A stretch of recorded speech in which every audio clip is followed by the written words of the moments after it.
At a routine ultrasound, I learned that the fetus would have a fatal condition and that there was absolutely no chance of survival. In Texas, you are forced to carry that pregnancy, and that is because of Donald Trump overturning Roe v. Wade. The choice was completely taken away. I was to continue my pregnancy, putting my life at risk. It's every woman's worst nightmare, and it was absolutely unbearable. We need leaders that will protect our rights and not take them away.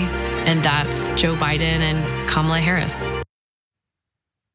So that is obviously a devastating experience being relayed and talking about the very real stakes of this issue of when reproductive rights are stripped away, when the process is made difficult and added layers of bureaucracy and threats of lawsuits are added in there, threats of people losing their medical licenses, ability to practice. What it produces at the end is devastating experiences like you just saw right there. And obviously that woman is relaying her experience to be used in an ad by Joe Biden, who I think understandably wants abortion to be one of the things that people are thinking about when they think about who to support in the 2024 presidential election. We have more on this, including Republicans acknowledging that this is going to be a big issue and possibly a big winner for the Democrats. But Daniel, I wanted to bring you in. Abortion's sort of been in the background or the foreground of a lot of the elections of the last few years since Roe v. Wade was destroyed. What do you think about Biden and his camp's effort to sort of center it in this general election? I think it's important that people still realize it's an issue. It almost creeps me out that we roll back historical achievements. They want us to get closer and closer to a police state where it's like they're monitoring every single thing that everybody does, including women's reproductive rights. I just feel like we need to be reminded that this is at stake because it is something that I believe our country, we've already moved past. We understand the value of this kind of care. And I think even a lot of Republicans are in agreement that this is something that is needed. And it's just a sad state to see it, people attempt to constantly try to pull back rights. Yeah, and look, in this ad and some of the others that I've seen that Biden is putting out, and Harris is going around talking about the experience people have. It's about like your raw ability to have an abortion, but we also have to bear in mind that that's sort of the most out in front part of a campaign that is not restricted just to restricting abortion. We see at the state level, and we hear whispers and rumbling at the federal level.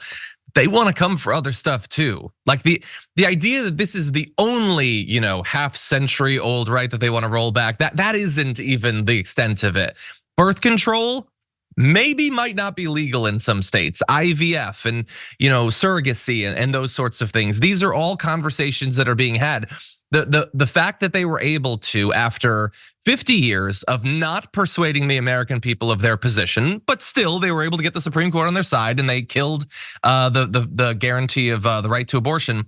That doesn't placate some of these extremists, some of them elected, some of them voters, and they want more. They remain hungry to strip more rights away.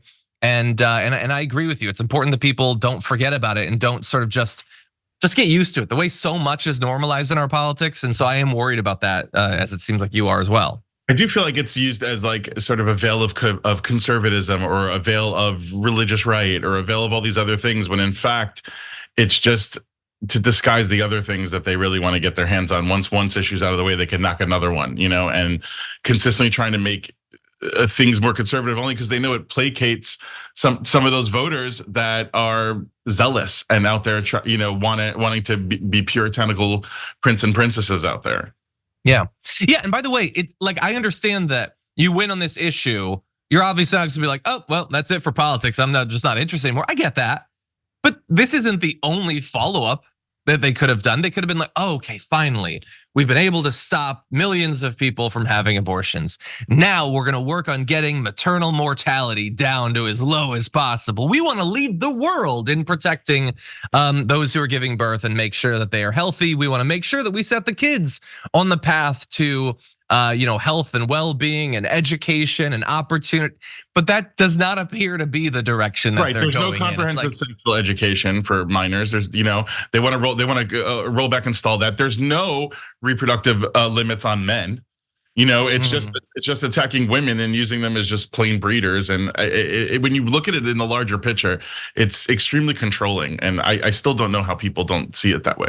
Yeah, well, I mean, look, as you acknowledged, even many Republicans are not in favor of stripping these rights away. So look, I am shocked too that you have so many people, a minority, but so many people being okay with these rights being stripped away. But we do have to at least remember that we represent the majority on that.